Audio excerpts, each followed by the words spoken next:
ओम नमः शिवाय गुरवे सच्चिदानंदमूर्तये निष्प्रपंचाय शांताय निरालंबाय तेजसे।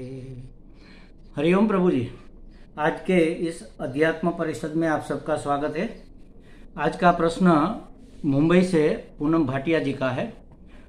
उन्होंने यह प्रश्न तो बहुत पहले पूछा था, दो प्रश्न एक साथ पूछे थे। एक था कि अध्यात्म की यात्रा भी अन्य कर्मों की तरह प्रारब्ध के अनुसार हमारे जीवन में आती है क्या?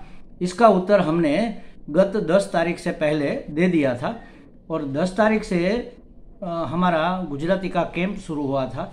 तो ये बाकी दूसरा जो प्रश्न है उसका उत्तर, उसकी चर्चा करना रह गई थी, उसको आज कर लेते हैं। विज्ञानमय कोश को चेतन की प्रतिबिंब शक्ति क्यों कहा जाता है? दूसरा प्रश्न उसका ये है कि विज्ञानमय कोश को चेतन की प्रतिबिंब शक्ति क्यों कहा जाता है?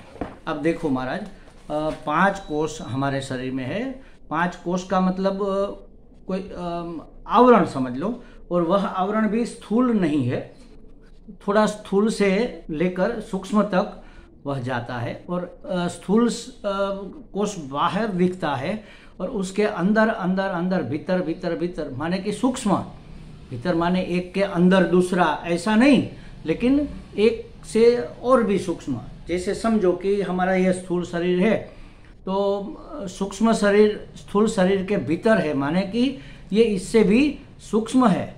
कैसे सूक्ष्म है? जो सूक्ष्म होगा वह व्याप्त होगा। पूरे शरीर में सूक्ष्म शरीर व्याप्त है। ये जो दिख रहा है, जैसे समझो कि सूक्ष्म शरीर में सभी इंद्रियां इत्यादि आते हैं, 17 तत्व।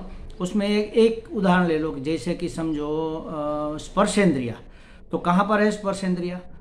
हाथ में ही सिर्फ नहीं है, पूरे शरीर में। आप हमारे पाँव के अंगूठे को स्पर्श करो या हमारे सर के ऊपर के हिस्से को स्पर्श करो, हमें स्पर्श का अनुभव होगा। हमारी स्पर्शेंद्रिया पूरे शरीर में व्याप्त है, लेकिन वह सूक्ष्म रूप से व्याप्त है, दिखती नहीं है। दिखता है ये स्थूल शरीर, जो स्थूल शरीर है उसके अंदर सूक्ष्म शरीर है, और उसका जो कारण है दोनों शरीरों का, उसको कारण शरीर कहते हैं। उसी तरह 5 विभाग में, 5 आवरण में हमने अपने आप को ढक रखा है। अपने आप को माने आत्मा को, अपने चैतन्य का आवरण आवृत हो गया है हमारा चैतन्य, जिससे हमें पता नहीं चलता कि हम सच्चिदानंद स्वरूप अनंत ब्रह्म है। तो पहला कोश है हमारा अन्नमय कोश, जिसे स्थूल शरीर कहते हैं। तो अन्नमय कोश माने ये स्थूल शरीर। दूसरा उसके अंदर माने कि उससे भी सूक्ष्म प्राणमय कोश है। प्राणमय कोश में 5 प्राण और 5 कर्मेंद्रिया, ये 10 का बना हुआ प्राणमय कोश है। उससे भी सूक्ष्म माने उससे भी अंतर्गत, उससे भी सूक्ष्म है मनोमय कोश। मनोमय कोश में 5 ज्ञानेंद्रिया और 1 मन, ये 6 आते हैं। और इससे अंदर है विज्ञानमय कोश, उसके अंदर 5 ज्ञानेंद्रिया और 1 बुद्धि, ये 6 आते हैं। अब देखो, मन बुद्धि अंतःकरण में से 2 को ही लिया, तो मन के साथ चित्त जोड़ दो, बुद्धि के साथ अहंकार जोड़ दो, तो हो जाएगा। या तो 2 ही कह दो तो भी चलेगा। तो ज्ञानेंद्रियां और बुद्धि मिलकर विज्ञानमय कोश बनता है। विज्ञान माने ज्ञान का जो अनुभव जो करता है, बुद्धि को ही विज्ञान कहते हैं।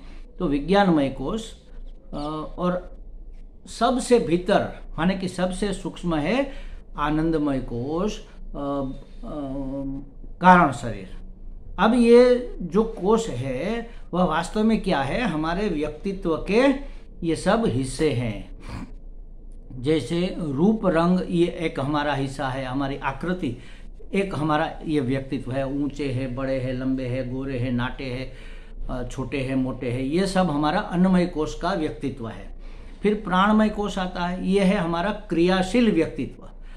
जो भी क्रियाएं होती है यह प्राणमय कोश के हिसाब से होती है, इसलिए इसमें कर्मेंद्रियां और हमारे प्राण इस 10 का समावेश करते हैं, तो इसको कहते हैं क्रियाशील व्यक्तित्व। फिर आता है मनोमय कोश, माने भावनाशील व्यक्तित्व। भावनाशील व्यक्तित्व ज्ञानमय, ज्ञानेंद्रिय और मन इसमें आते हैं। और विज्ञानमय कोश है वैचारिक व्यक्तित्व, हमारा जो वैचारिक व्यक्तित्व है, हमारे विचारों का एक स्तर होता है, एक लेवल होता है, हमारे कुछ सिद्धांत होते हैं, ये सब विज्ञानमय कोश में आता है। उसमें 5 ज्ञानेंद्रियां और बुद्धि आती है, और आनंदमय कोश हमारा भोगमय व्यक्तित्व है, सुख भोगमय, दुख भी भोगना ही पड़ता है, सुख भोगते हैं तो ऐसे हमारे ये पंचकोश है। इसमें जो विज्ञानमय कोश है उसमें ये अत्यंत सूक्ष्म है। जो आनंदमय कोश है, कारण शरीर, वो तो इसका कारण है, जन्म लेने का, जन्म मृत्यु का जो कारण है, लेकिन उससे थोड़ा ऊपर वाला कोश है विज्ञानमय कोश। ये विज्ञानमय कोश अत्यंत सूक्ष्म है, और जैसे कहते हैं ना, चमकीला जो पदार्थ होता है उसमें अपना प्रतिबिंब पड़ता है। जैसे दर्पण है वो चमकता है, कांच है वो चमकता है, एकदम चमकीला है, तो उसमें हमारा चेहरा दिखता है। ये या तो नई कोई गाड़ी लेकर आया, उसके बोनेट के ऊपर आप देखो तो आपका चेहरा दिखेगा, वो कांच नहीं है, फिर भी जो सपाटी एकदम जिसकी सरफेस ग्लोसी है, चमकती हुई सपाटी है, उसमें प्रतिबिंब गिरता है। प्रतिबिंब का मतलब ये ऐसा नहीं जैसे दर्पण में हमारा चेहरा दिखता है, लेकिन अंधेरे में भी अगर आप दर्पण रखोगे तो नहीं दिखेगा, लेकिन बाहर कहीं उजाला है और आपकी बारी खुली है, उसके ऊपर सीधा प्रकाश नहीं पड़ रहा है, फिर भी थोड़ा सा प्रकाश भी आईना हमारा, दर्पण हमारा प्रतिबिंबित कर देगा। तो जैसे प्रकाश को ये आईना प्रतिबिंबित करता है, दर्पण प्रतिबिंबित करता है, उसी तरह हर जगह फैले हुए अनंत चैतन्य का प्रतिबिंब हमारे विज्ञानमय कोश में, हमारी बुद्धि में गिरता है, उसमें आता है। और उससे नजदीक है मन। तो जैसे समझो बाहर सूर्य का प्रकाश है और बरामदे में एक बाल्टी रखी हुई है, उसमें पानी भरा हुआ है, तो सूर्य का प्रतिबिंब पानी में गिरता है, और पानी का एक प्रतिबिंब जाकर गिरता है सामने की दीवार पर, ऐसे ऐसे ऐसे चमकता हुआ सा गोला हमें दिखता है दीवार के ऊपर, उसकी आभा दिखती है। तो अगर वहां दीवार के ऊपर कोई आईना है तो आईने में से फिर वो रिफ्लेक्ट होकर किसी कमरे के अंदर कोने में, जो अंधेरा कोना है, वहां पर गिरेगा, वहां पर रखा हुआ घड़ा हमें दिखेगा। तो घड़ा कैसे दिखा? प्रकाश के हिसाब से। वो प्रकाश कहाँ से आया? अरे आईने में से, मतलब दर्पण में से। दर्पण थोड़ा प्रकाश देता है, दर्पण में कहाँ से आया? तो वो बाहर रखी हुई बाल्टी के जल से आया। जल थोड़े ही प्रकाश देता है, जल में कहाँ से आया? सूर्य का प्रतिबिंब, तो कहते हैं सूर्य से। तो वास्तव में वो प्रकाश किसका है? सूर्य का है। तो अनंत चैतन्य की चेतना हमारे विज्ञानमय कोश में रिफ्लेक्ट होती है, प्रतिबिंबित होती है। इसलिए चेतना की प्रतिबिंब शक्ति कहा विज्ञानमय कोश को, क्योंकि वही सबसे पहले चेतना को प्रतिबिंबित करती है, और उसको बिल्कुल सट कर ही मन रहा हुआ है। एक ही ये समझ लो, उसको बिल्कुल निकटतम है कोई, तो वह मन है। तो मन भी प्रकाशित हो जाता है। जैसे समझो कि अरीसा है, उसके ऊपर कोई अंधेरे में भी उसके ऊपर टॉर्च का प्रकाश डालेगा तो आईना तो दिखेगा, लेकिन आईने के आसपास रही हुई चीजें भी रिफ्लेक्ट होकर हमें प्रकाशित होती हुई मालूम पड़ेगी। तो बुद्धि के प्रकाशित होने से मन भी प्रकाशित, मतलब कि बुद्धि से प्रकाश गया मन में, अनंत चैतन्य में से प्रकाश रिफ्लेक्ट हुआ बुद्धि में, बुद्धि से गया मन में, और हरेक इंद्रिय के पीछे बुद्धि रही हुई है, मन रहा हुआ है। तो मन से हरेक ज्ञानेंद्रिय में प्रकाश गया, और ज्ञानेंद्रिय बाहर बाहर जाकर हरेक पदार्थ को प्रकाशित करती है। इसलिए हमारा पूरा जगत प्रकाशित होता है। इस पूरी सृष्टि को कौन प्रकाशित करते हैं महाराज? आप। आपकी बुद्धि में जो अनंत चैतन्य का प्रतिबिंबित हुआ है, अनंत चैतन्य वहाँ से गया मन में, मन से गया इंद्रियों में, इंद्रियां हर जगह विषय को प्रकाशित करती है। जैसे 5 विषय है, शब्द स्पर्श रूप रस गंध। तो रूप को आंख प्रकाशित करती है, हम जो देखते हैं वो प्रकाशित होता है। आंख बंद कर दो, जगत अंधेरा हो गया, प्रकाशित होना बंद हो गया। तो हमारी आंखें इस जगत के रूप रंग को प्रकाशित करती है, आकार को प्रकाशित करती है।